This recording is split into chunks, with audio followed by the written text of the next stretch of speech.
सर्वधर्म स्थापकत्वं सर्वधर्म स्वरूपकः आचार्याणां महाचार्यो रामकृष्णाय ते नमः. O establisher of all the faiths, embodiment of all the religions, the greatest teacher among all the teachers, O Sri Ramakrishna, my salutations to you. Namaste, pranam. And how beautifully Sri Ramakrishna explained to us the role of three gunas in our lives as such. The three gunas, through that story that Sri Ramakrishna narrated, the story of three robbers, they are drowning us in the whirlpool of worldliness. In fact, the tamas of these three, is so destructive. It is like that robber who was going to kill the rich man after taking away all his possessions.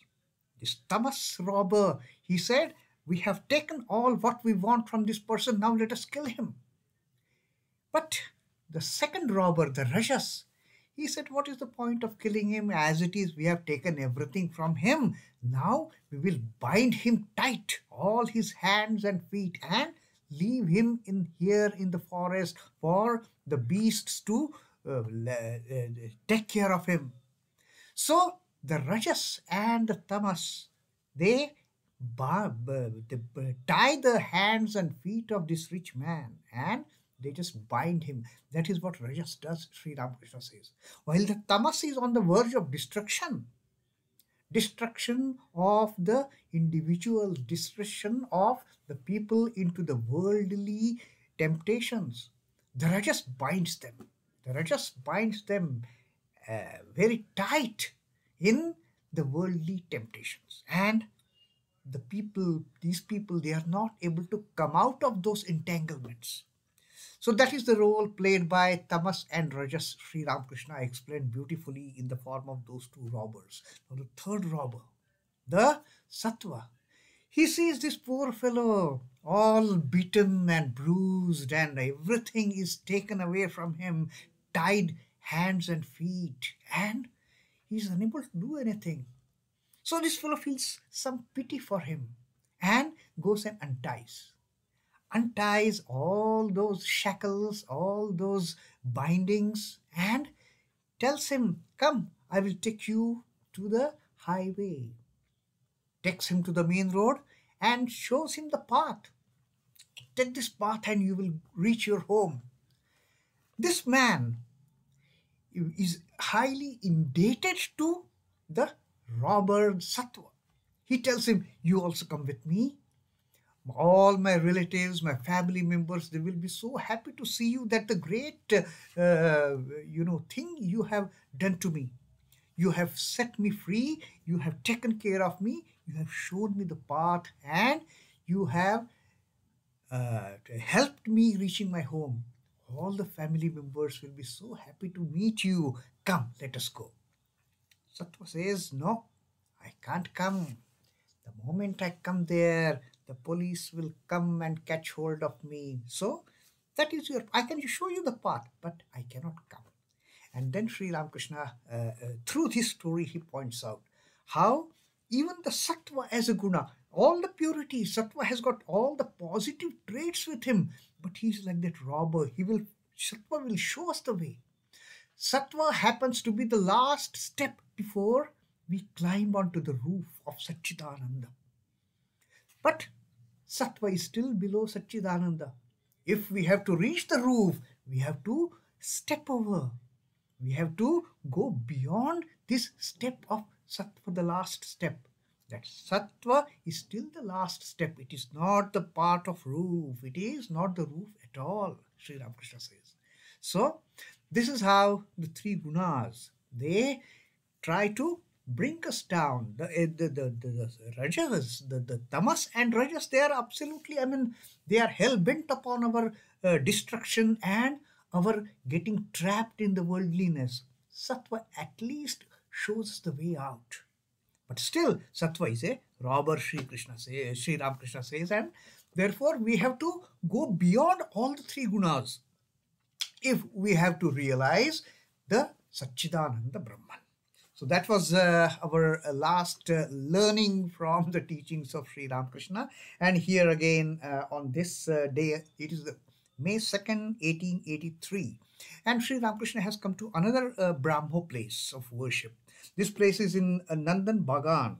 It is again a temple of Brahmo Samaj, Nandan Bagan. And one very specific thing about this particular meeting, one very significant thing about this meeting is the family of Rabindranath Tagore. Rabindranath Tagore himself is here, the great literary giant of Bengal of all the times. The great poet, the great dramatist, the great musician, just a wonderful person for that matter. Rabindranath Tagore is there in this Brahmo gathering. Some of his family members are also there. Sri Ramakrishna enters and bows down before the dais where the talk is going on, where the talk is going to take place. The talk between Sri Ramakrishna and the Brahmo devotees, including Rabindranath Tagore. So Sri Ramakrishna says, bow down before the dais, the temple, and then casually he tells M that Narendra used to tell me, what is the point in bowing down before the temple of the Brahmos? Because Brahmos, they don't worship any deity as such. There is no deity in their temple. They are the worshippers of formless aspect of the God. So what is the point in bowing down? That is what Narendra's view at that point of time was. But Sri Ramakrishna says, whenever I go to any holy place, I always bow down. And Sri Ramakrishna tells M the reason behind it.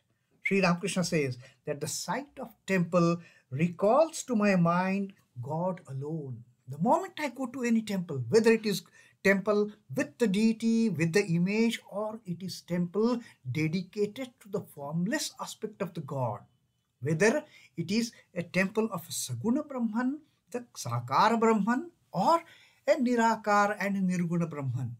The moment I go there, when I bow down, when I offer my salutations, I see God alone in that place. And then God consciousness is kindled in my mind. Whenever I think of God, God consciousness, it just springs up in my mind. It is kindled in my mind. It is ignited in my mind, the God consciousness.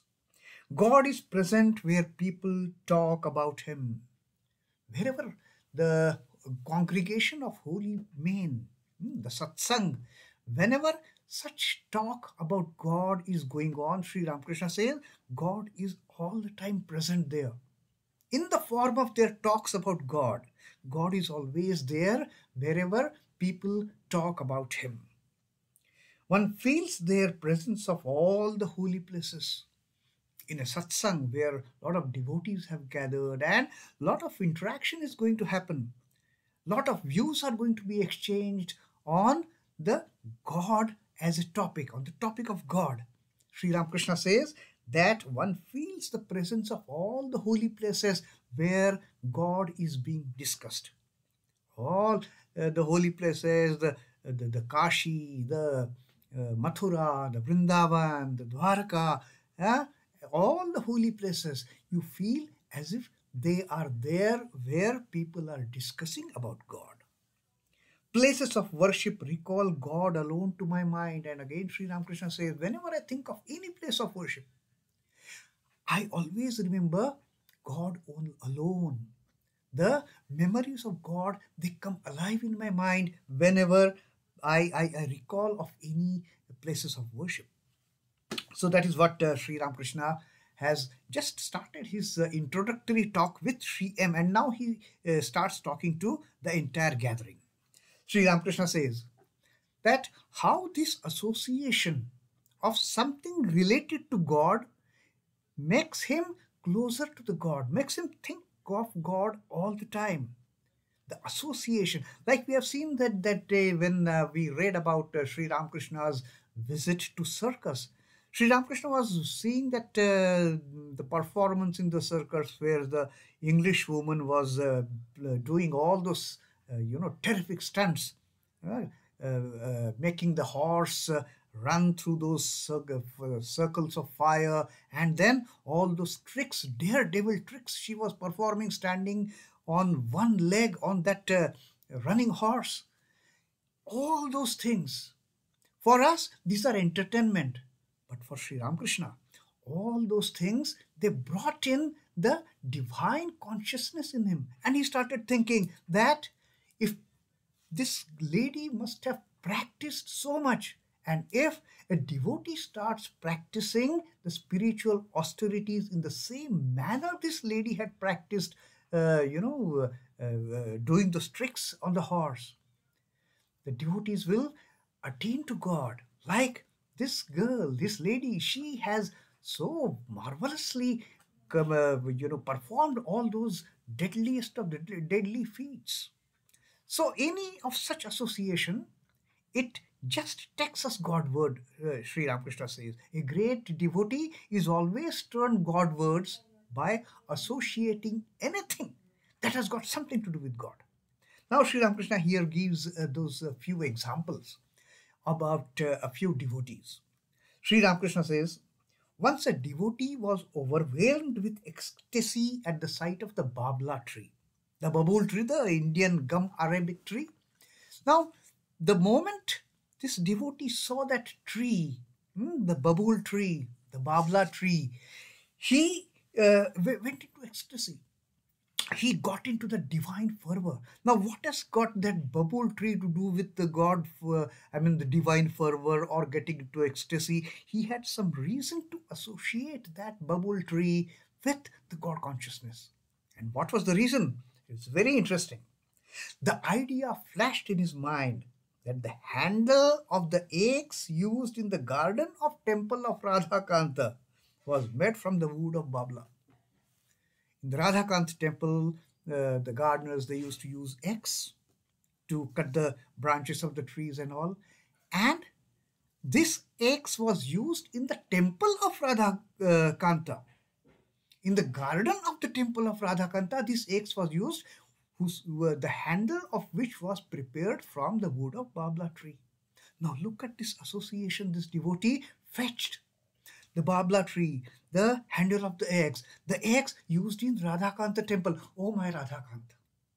Can you imagine how a great devotee just associates one thing with his divine deity? Where is that babla tree and where is Radhakanta as the chosen deity for this person?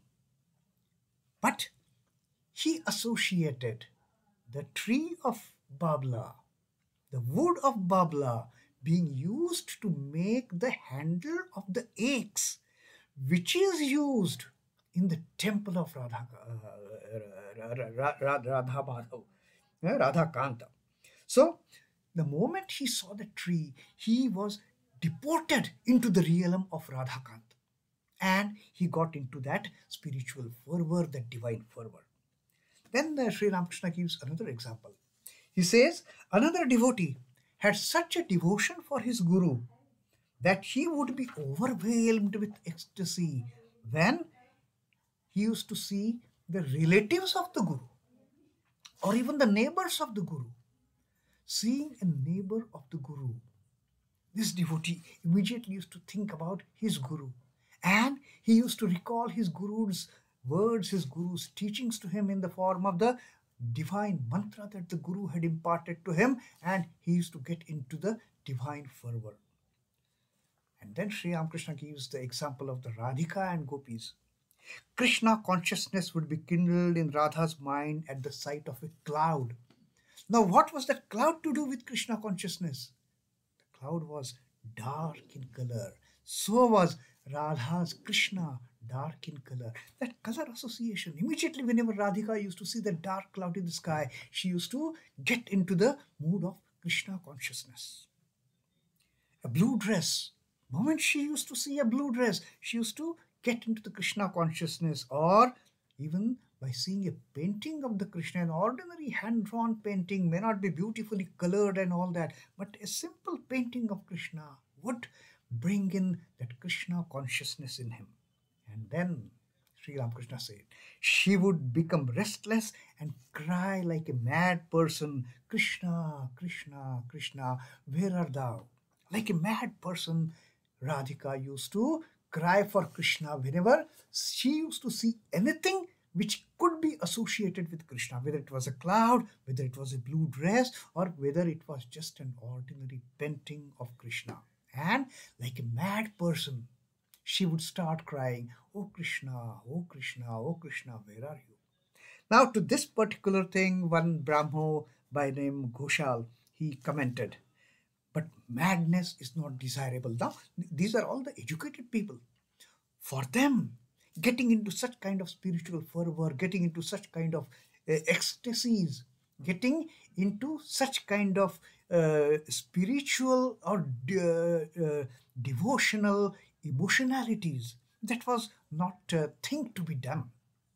For them, singing in the loud noise and dancing, that was the concept. But getting into ecstasy, getting into samadhi, getting into spiritual fervor, they were just emotional tantrums, and therefore they used to consider these things as the signs of madness. So this person, he comments, but madness is not desirable. What Radhika had madness for Krishna, she used to start crying and running around looking for Krishna everywhere. Where are you? Where are you? Where are you? That is madness. So that is not desirable. But then Sri Ramakrishna says, what do you mean? Was Radhika's madness the madness that comes from the brooding over worldly objects? Radhika's madness is not brooding. People, they cry like mad for their families and friends. But do they cry for God? Do they cry for God vision? Do they cry? Do they become mad for God realization? They become mad for all the worldly temptations. They become mad for that. But Radhika's madness was not this kind of the worldly madness. Radhika's madness never made her unconscious, like the madness of people who become mad out of worldliness. That makes them unconscious. That makes them forget who they are. That makes them forget what is their objective. That makes them forget what is their path. They become unconscious. They become like dead duds. But Radhika's madness, it was filled with consciousness. It was filled with Chaitanya for her Lord Krishna. One attains that madness by meditating on God. Sri Ramakrishna says that madness is not easy to get. People strive to get that madness by meditating on God. Haven't you heard of love madness and knowledge madness? And then Sri Ramakrishna asks him, have you not heard of these terms? They're used in the spiritual parlance. The love madness, madness for the divine love, madness for the love of God, madness for the love of Divine Mother. You have not heard it? And then, have you not heard the term madness of knowledge? Madness of the divine knowledge, madness of the knowledge of the Lord, madness for getting the knowledge of the Divine Mother. How is she? How does she look? What she does? So that is the madness, Sri Ramakrishna says. It doesn't come from chasing after the worldly temptations. That madness is totally different. That makes one unconscious. That makes one forget the reality. But this madness, this ignites, this madness arises. The passion for knowledge, the passion for love. And that is the true madness that takes us Godward, that takes us towards our Divine Mother. So that is Sri Ramakrishna's initial teaching in this particular gathering where Sri Rabindranath Tagore is also present with his other family members. Om Namah Shri Bhagavate Ramakrishnaaya. Sri Ramakrishna Arpanamastu. Jai Thakur, Jai Ma, Jai Swamiji.